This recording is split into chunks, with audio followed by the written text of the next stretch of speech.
Hello everyone, the December Review here. Christmas comes in March as I'm catching up on some movies that have been on my list. Blumhouse has brought us the third incarnation of the Black Christmas series. First, there was the 1974 Bob Clark masterwork Original, which managed to sneak into the culture before Halloween and after the Texas Chainsaw Massacre, but really helped shape the way slasher films would work for the next 40 years.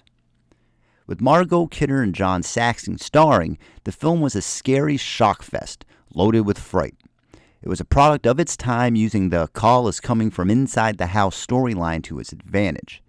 It's a very creepy, well-crafted, and influential film. Now just put the phone back on the hook, walk to the front door, and leave the house. What's wrong? Please, Miss Bradford, please just do as I tell you. Okay. I'll get Phil involved. No, don't do that, Jess. Jess, the caller is in the house. The calls are coming from the house. Jess! Jess, get up! And don't go up there. 2006 brought us the eventual remake. I actually enjoy that movie very much. It looks great and created this insane backstory for the killer, which I didn't expect, but more or less stayed slightly true to the original while bringing it up to modern standards. It's not a perfect film, but in the category of recent remakes, the 2006 film stands a lot higher than most. It's an odd movie, but it really tries to convey the Christmas spirit, and the cinematography is fantastic.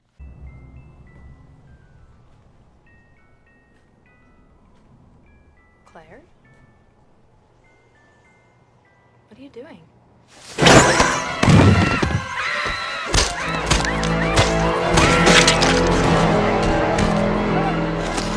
So we fast forward another 13 years and we get the second remake of the beloved original. With Jason Blum on board as producer, his Blumhouse production studio has seemingly picked up where Platinum Dunes has left off, having their hands in many recent horror titles such as Halloween, Paranormal Activity, The Purge, Insidious, Sinister, Split, Glass, The Lords of Salem, the two recent films The Hunt and The Invisible Man. I mean, take a look at the list of films they have done. It's an insane amount of horror titles. Their formula works well for the most part as they ramble up a small budget while producing mostly quality films that get a solid run in theaters and making them a ton of cash. So what do they have in store for us with the new Black Christmas? Let's find out. Looking at the cast list, I will butcher every single actress's name that was in this film. I have a hard enough time speaking as it is, and I hit the jackpot of tough names here, so I'm pretty much going to skip over that.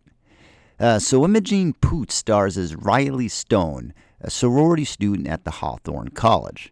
Together, with her friends, they are preparing for Christmas break. She has a bit of a past with another member of the school as she has accused one of them for very inappropriate behavior. One of her friends is also trying to have a teacher removed for not allowing the curriculum to have a female voice. During a talent show, Riley and her friends perform a musical number shredding into the frat house mentality. The whole thing gets recorded and, of course, sent over the interwebs. Meanwhile, some people start disappearing and it's starting to trouble Riley. As the pieces come together, it turns out the fraternity boys may have had some revenge in mind as the girls are picked off one by one.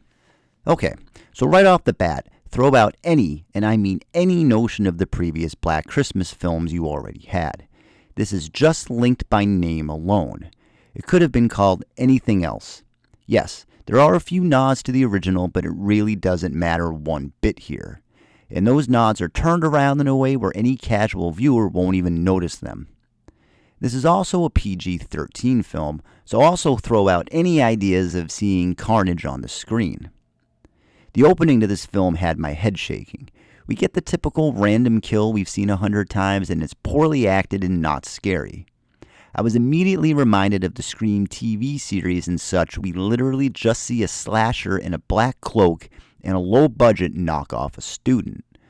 But while I ended up thoroughly enjoying the first two seasons of Scream TV, this intro was rough and had me scared of what's to come. Thankfully, once we got introduced to our gang, I realized that what we're getting here is a straight-up 90s slasher flick. Nothing less, nothing more. And while that decade may or may not be regarded as a great slasher time frame, it's the baseline for what we have here. Think urban legend meets Scream meets I Know What You Did Last Summer. Once I figured that out, I was able to adjust my viewing, and I actually had a good time with the film. It all plays out as you would expect. People getting picked off while the main girl starts to unfold who was behind it all. When the reveal does eventually happen, you already saw it coming from about 100 miles away. They do attempt to add a few layers to the reasoning by throwing in some supernatural mumbo-jumbo. But for most people, I would expect a lot of laughs to be shared, but for some reason it held my interest. The cast did a great job with what they were offered, and even though there wasn't any amount of real blood and guts, there was just enough tension to hold things together. At the end, Riley did a great job as our hero, and it's worth watching for her as well as a few others. So what we are left with is a non-Black Christmas movie called Black Christmas, which is a slasher homage to a period where slashers pretty much sucked. It shouldn't work, but overall I enjoyed the film and would recommend it. On the slasher scale, I give Black Christmas 3 out of 5 stars. In a few years, when we get the eventual remake to the remake to this remake, maybe they will remember the storyline that the name carries with it. Sleep.